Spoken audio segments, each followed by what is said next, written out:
Você tem desconforto? Não consegue emagrecer? Tem enxaqueca? Tem dilatação e dor abdominal? Você pode ser sensível a alguns alimentos.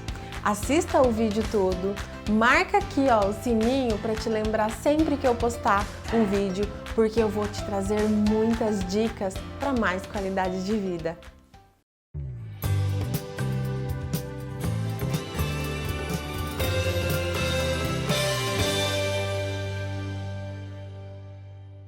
Olá, tudo bem? Eu sou a nutricionista Franciela Trevisan, idealizadora do projeto VIP Nutricional e da consultoria e mentoria VIP Personalize.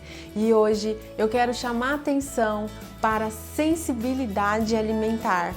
Como é desconfortável consumir um alimento que é considerado muitas vezes saudável e esse alimento gerar uma série de consequências para o nosso corpo.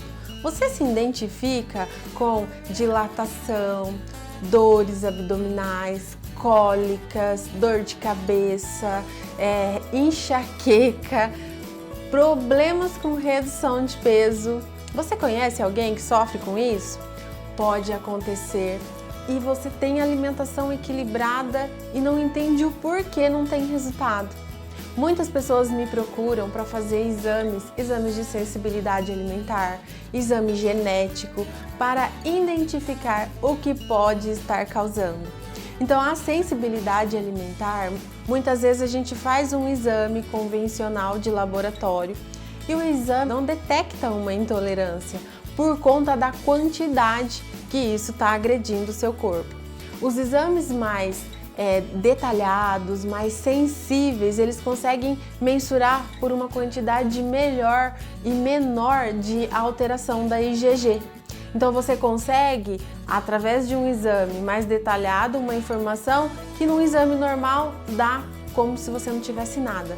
Aí as pessoas ficam me perguntando assim: Fran, mas eu fiz o exame e não deu nada, por que aconteceu isso? Depende do nível de sensibilidade que seu corpo tem. Então é importante que você se conheça cada vez mais, cada dia melhor, para que você personalize e não deixe de consumir um alimento só porque ele te faz mal. Porque ter uma reação, uma coceira, trancar a garganta, isso é o extremo da alergia. Mas a sensibilidade, ela acontece internamente e às vezes a gente nem desconfia. Vou te dar alguns exemplos. Eu tenho uma VIP que recentemente ela chegou no consultório e ela não pode consumir manga, não pode consumir goiaba, laranja, e são frutas. As frutas não são saudáveis. E o que acontece com ela? Ela tem um inchaço, como se ela tivesse consumido um frutos do mar e fosse alérgica a um camarão. Imagina acontecer isso com uma fruta? Então você pode cada vez mais conhecer o seu corpo e ele te dá sinais. E às vezes a gente ignora por considerar que o alimento é saudável. Eu fiz um exame de sensibilidade alimentar e me deu um alimento muito curioso, que eu falo para todo mundo que eu posso, e as pessoas falam assim: como, Fran? Exatamente, foi o ovo. Eu sou sensível ao ovo.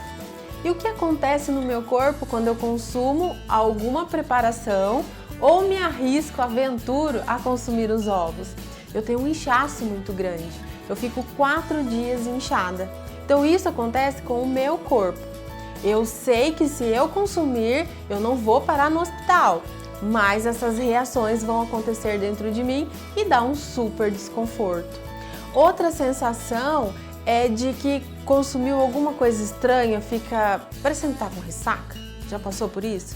Então são reações que a gente não atribui muitas vezes ao alimento, mas sim alguma coisa que a gente fez, não dormiu direito. E eu quero chamar a sua atenção para que pode ser um alimento que você nem desconfia. Então tem exames que mostram que o paciente não pode consumir atum, não pode consumir cenoura. E por que isso acontece? Ao longo da vida, nós vamos deixando de produzir algumas proteínas. Então tem casos de pessoas que não era alérgica ao camarão, por exemplo, que eu acho que é um dos mais comuns, camarão e cacau, não era alérgico e depois de 20 anos ficou alérgico. Isso acontece porque o corpo deixou de produzir essa proteína. E tem como descobrir isso? Tem, através da genética. Genética mostra como a gente nasceu e nós não mudamos com o tempo.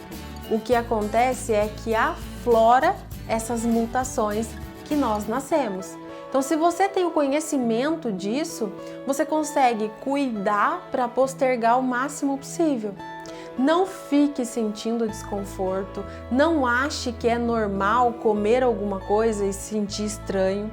Não, se o seu corpo está metabolizando, está trabalhando corretamente, você vai consumir o alimento e ele não vai te gerar nenhum malefício.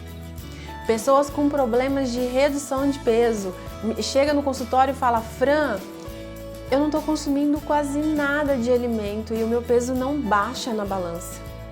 Você imagina que uma reação de anticorpos tentando combater esse alimento pode alterar todo o funcionamento do seu corpo. Então se conheça, se cuida, se ame e não coma por prazer, coma porque você precisa consumir. Dá pra gente consumir coisas gostosas dentro do que a gente precisa? Claro que dá, mas a gente não tem que consumir só o que é gostoso, a gente tem que consumir o que o nosso corpo precisa. Eu acho que o equilíbrio é sempre o melhor caminho. Do antídoto para o veneno só muda a quantidade. Então não adianta comer só o que gosta e nunca consumir o que não gosta, né? Fica essa dica. Eu espero que você se cuide, procure um profissional para cuidar de você, porque fazer dieta de blogueira não dá resultado. Fazer dieta do Google, será que é para você? Será que é para mim? Você precisa de cuidar com personalização. Ser saudável é apaixonante. Até breve. E olha só, vem ser VIP!